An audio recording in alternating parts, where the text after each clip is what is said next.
അസ്സാം വലൈക്കും dear friends. ഇന്നത്തെ നമ്മുടെ സ്പെഷ്യൽ നിങ്ങൾ ആരും ഇതുവരെയും ട്രൈ ചെയ്ത് നോക്കിയിട്ടില്ലാത്ത ഒരു അടിപൊളി വെറൈറ്റി റെസിപ്പിയാണ്. നമ്മുടെ ഈ വീഡിയോ കണ്ടുകൊണ്ടിരിക്കുന്ന സമയത്ത് നിങ്ങൾക്ക് ഇഷ്ടപ്പെടുകയാണെങ്കിൽ ഒന്ന് ലൈക്ക് ചെയ്തേക്കണേ. അതുപോലെ തന്നെ നമ്മുടെ ഈ ചാനൽ ആദ്യമായിട്ട് കാണുന്നവരും ഇതുവരെയും സബ്സ്ക്രൈബ് ചെയ്യാത്തവരും പ്ലീസ് ഒന്ന് സബ്സ്ക്രൈബ് ചെയ്തേക്കണേ. ഞാനിടുന്ന വീഡിയോസ് ഉടനടി കിട്ടുന്നതിനായി സബ്സ്ക്രൈബ് ബട്ടന്റെ തൊട്ടടുത്ത് കാണുന്ന ബെല്ലൈക്കൺ കൂടി ക്ലിക്ക് ചെയ്തിട്ട് ഓൾ എന്ന ഓപ്ഷൻ എനേബിൾ ചെയ്യാനും മറക്കല്ലേ.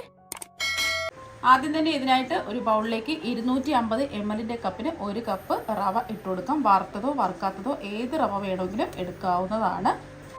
ഇനി ഇതിലേക്ക് ഒരു 2 നുള്ളു ഉപ്പിട്ട് ഒന്ന് മിക്സ് ചെയ്യാം. ഇനി റവ കുതിർക്കുന്നതിന് ആവശ്യമായിട്ടുള്ള വെള്ളവും കൂടി ഒഴിച്ചു കൊടുക്കാം. സാധാരണ പച്ചവെള്ളം തന്നെയാണ് ഒഴിച്ചു കൊടുക്കുന്നത്. ആദ്യം ഒരു 1/2 കപ്പ് ഒഴിച്ച് ഒന്ന് മിക്സ് ചെയ്യാം.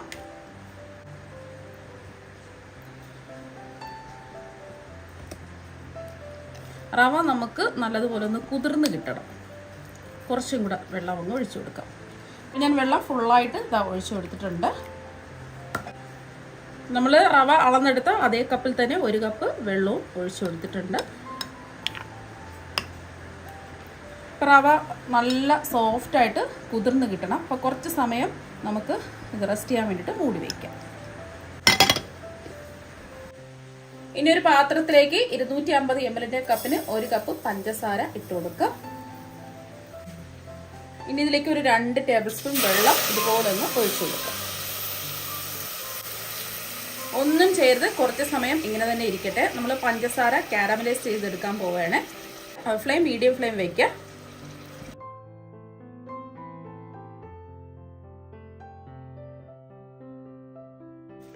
ഇപ്പൊ കണ്ടില്ലേ, ചെറുതായിട്ട് ഇത് ബ്രൗൺ കളർ ആയിട്ടുണ്ട്. ഈ ഒരു സമയം നമുക്കിതൊന്ന് ഇളക്കി കൊടുക്കാം.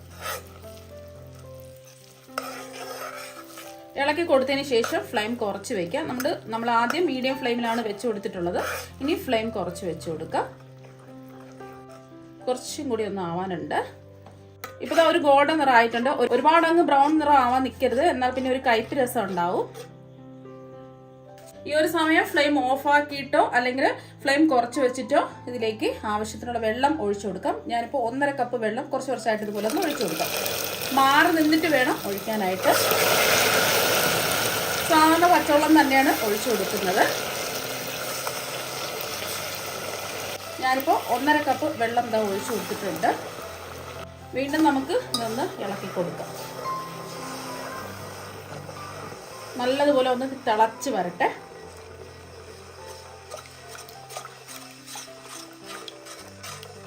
ചെറിയ ചെറിയ കട്ടകൾ പോലെ കിടന്നതെല്ലാം അലിഞ്ഞ് നല്ലതുപോലെ തിളച്ചിട്ടുണ്ട്. ഇത്രയും മതി. നമുക്കിനി ഫ്ലെയിം ഓഫ് ആക്കാം. ഇപ്പൊ ഇത് നല്ല ചൂടാണ്. ഇതിന്റെ ചൂടൊന്ന് മാറട്ടെ. ഇനി ഒരു മിക്സിയുടെ ജാറിലേക്ക് ഒരു 1/4 കപ്പ് പഞ്ചസാര ഇട്ട് കൊടുക്കാം.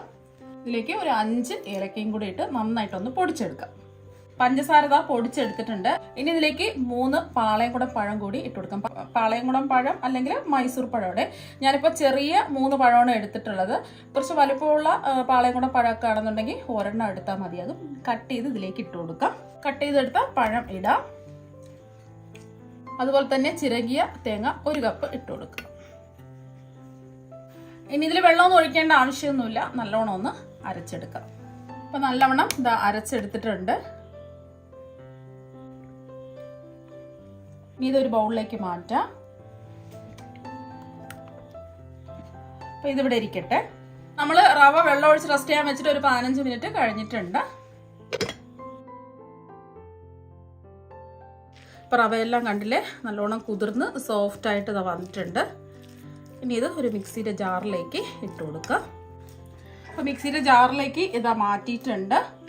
ഇനി ഇതിലേക്ക് നമ്മൾ കാരമലൈസ് ചെയ്ത പഞ്ചസാര പാനില്ലേ, അതങ്ങ് ഒഴിച്ചു കൊടുക്കാം. ഒരു 1/2 കപ്പ്. ചൂട് മാറിയിട്ട് വേണം ഇതിലേക്ക് ഒഴിച്ചു കൊടുക്കാൻ. നന്നായിട്ട് ഒന്ന് അടിച്ചെടുക്കാം. അപ്പോൾ അതാ അടിച്ചെടുത്തിട്ടുണ്ട്. ഇനി അടിച്ചെടുത്തത് ബൗളിലേക്ക് ഒഴിച്ചു കൊടുക്കാം. ഇനി ഇതെല്ലാം കൂടിയിട്ട് ഒന്ന് മിക്സ് ചെയ്യാം.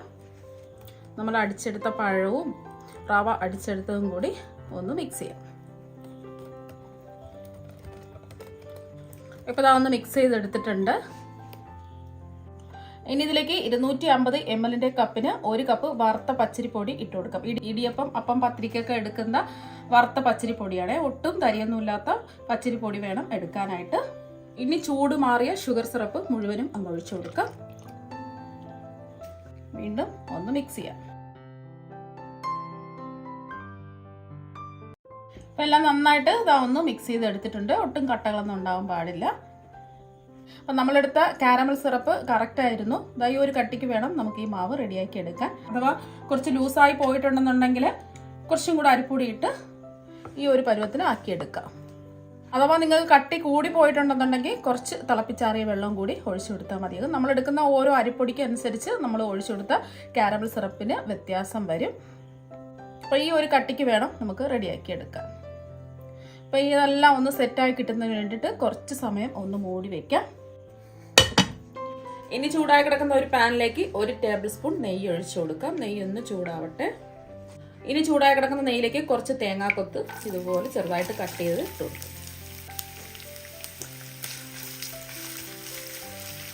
ഒരു ഗോൾഡൻ നിറാവുന്നത് വരെ ഇതൊന്ന് റോസ്റ്റ് ചെയ്തെടുക്കാം.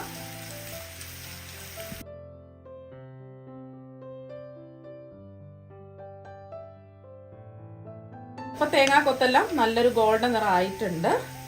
ഇനി ഇതിലേക്ക് 1 ടീസ്പൂൺ എള്ളിട്ട് കൊടുക്കാം. ഉണ്ടെങ്കിൽ ഇട്ട് കൊടുത്താൽ മതി, ഇല്ലെങ്കിൽ എള്ളിടേണ്ട ആവശ്യമില്ല. ഒന്ന് ഇളക്കി കൊടുത്തതിന് ശേഷം ഫ്ലെയിം ഓഫ് ആക്കാം. നല്ല ചൂടാണ്, ഇതിന്റെ ചൂട് ചെറുതായിട്ടൊന്ന് മാറട്ടെ. ഇപ്പം നമ്മൾ മാവ് മൂടി റെസ്റ്റ് ചെയ്യാൻ വെച്ചിട്ട് ഒരു അരമണിക്കൂറായി. അപ്പോൾ കടല കുറച്ചും കൂടെ ഒന്ന് കട്ടിയായിട്ട് വന്നിട്ടുണ്ട്.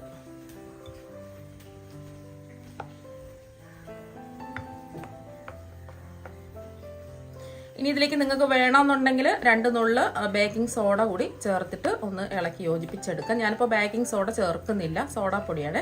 ബേക്കിംഗ് പൗഡറല്ല, ബേക്കിംഗ് സോഡ വേണമെന്നുണ്ടെങ്കിൽ ചേർത്ത് കൊടുത്താൽ മതിയാവും. നമ്മൾ അരമണിക്കൂർ റെസ്റ്റ് ചെയ്യാൻ വെച്ചപ്പോൾ തന്നെ നല്ല മാവ് സോഫ്റ്റായിട്ട് ഇതാ വന്നിട്ടുണ്ട്. നിങ്ങളിത് റെസ്റ്റ് ചെയ്യാതെ ഉടനെ തയ്യാറാക്കുകയാണെന്നുണ്ടെങ്കിൽ ഒരു 2 നുള്ള് സോഡാപ്പൊടിയും കൂടെ ചേർത്തിട്ട് ഒന്ന് മിക്സ് ചെയ്തെടുക്കാം. ഇനി നമുക്ക് റോസ്റ്റ് ചെയ്ത് വെച്ചിരിക്കുന്ന തേങ്ങാക്കൊത്ത് ആ നെയ്യോട് കൂടി തന്നെ ഈ മാവിലേക്ക് ഇട്ട് കൊടുക്കാം. ഒന്ന് ഇളക്കി കൊടുക്കാം.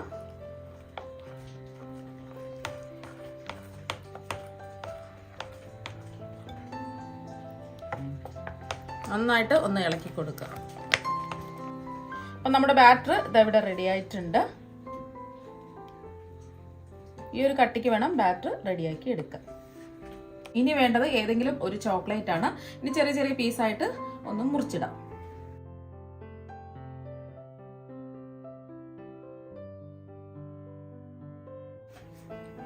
ഇപ്പൊ ചോക്ലേറ്റ് ചെറിയ പീസുകളായിട്ട് മുറിച്ചെടുത്തിട്ടുണ്ട്.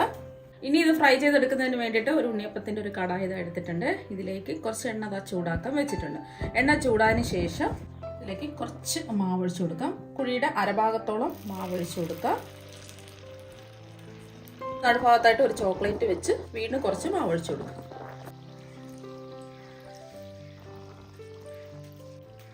എല്ലാ കുഴികളിലും ഇതുപോലെ തന്നെ ചെയ്തിട്ടെടുക്കാം. കുറച്ച് മാവ് പകുതി മാവ് ഒഴിച്ചു കൊടുക്കാം.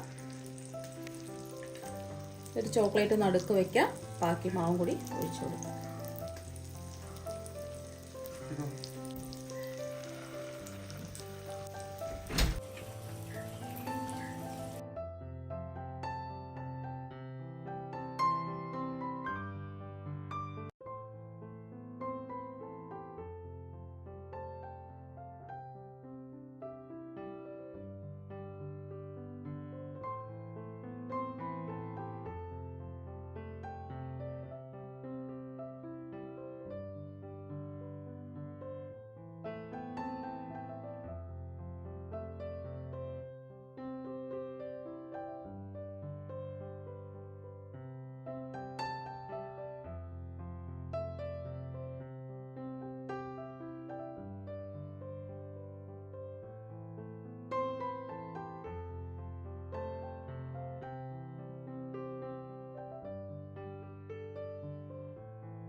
എല്ലാ കുഴികളിലും മാവ് അരഭാഗത്തോളം നിറച്ച് നമ്മുടെ ചോക്ലേറ്റ് ഇതാ ഒളിപ്പിച്ച് വെച്ച് ഫില്ല് ചെയ്ത് കൊടുത്തിട്ടുണ്ട് മാവ്. അപ്പോൾ നമ്മൾ ആദ്യം ഒഴിച്ചു കൊടുത്തതൊക്കെ ഒരു ഗോൾഡൻ നിറായിട്ടുണ്ട്. തിരിച്ചിട്ട് കൊടുക്കാം. Flame low to medium flame വെക്കുക. നമ്മൾ ഇതിൽ ചോക്ലേറ്റ് ചേർത്ത് കൊടുത്തത് കൊണ്ടാണ് നമ്മൾ ഷുഗർ സിറപ്പ് തയ്യാറാക്കി ഈ മാവിലേക്ക് ഒഴിച്ചു കൊടുത്തിട്ടുള്ളത്. നമ്മൾ ശർക്കരയാണ് ഇതിൽ ചേർക്കുന്നതെങ്കിൽ അത്ര ടേസ്റ്റ് ഉണ്ടാവില്ല. അപ്പോൾ നമ്മളിതിൽ ചോക്ലേറ്റ് ചേർത്തത് കൊണ്ട് ശർക്കരപ്പാനി ചേർത്ത് കൊടുത്ത് നല്ലൊരു ടേസ്റ്റ് ഉണ്ടാവില്ല.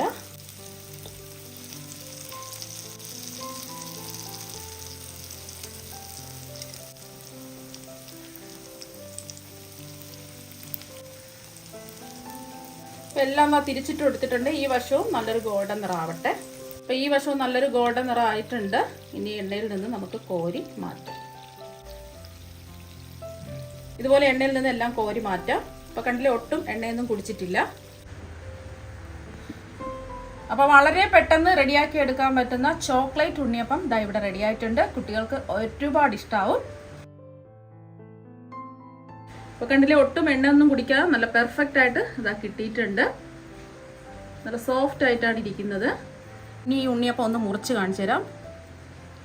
കണ്ടില്ലേ, ഉള്ളിൽ ചോക്ലേറ്റ് ഒക്കെ വെച്ചിട്ട് നല്ല അടിപൊളിയായിട്ട് ഇരിപ്പുണ്ട്. നല്ല അടിപൊളി ടേസ്റ്റാണ്. കുട്ടികൾക്ക് ഒരുപാട് ഇഷ്ടമാകും. നിങ്ങൾ എന്തായാലും ഒരു പ്രാവശ്യം ഒന്ന് ട്രൈ ചെയ്ത് നോക്കുക. തീർച്ചയായും നിങ്ങൾക്ക് എല്ലാവർക്കും ഒരുപാട് ഇഷ്ടമാകും. അപ്പോൾ നമുക്ക് മറ്റൊരു വെറൈറ്റി വീഡിയോ ആയിട്ട് വീണ്ടും കാണാം. താങ്ക്